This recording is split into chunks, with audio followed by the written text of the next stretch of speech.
ఇప్పుడు no cost cough syrup తో 60 రూపాయల విలువ గల ఇన్హేలర్ పూర్తిగా ఉచితం. దెబ్బకి దగ్గు జలుబు మాయం.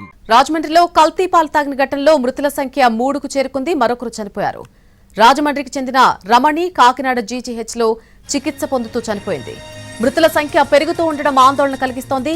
ఇప్పటికే 10ల సంఖ్యలో బాధితులు హాస్పిటల్లో చికిత్స పొందుతున్నారు.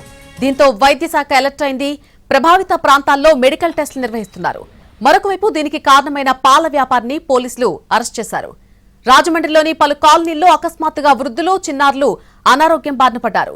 ఒకే కుటుంబానికి చెందిన 4 హాస్పిటల్లో చేరగా కొంతమంది చిన్నారులు కూడా డయేరియా, కిడ్నీ ఫెయిల్యూర్స్ తో చికిత్స తీసుకుంటున్నారు.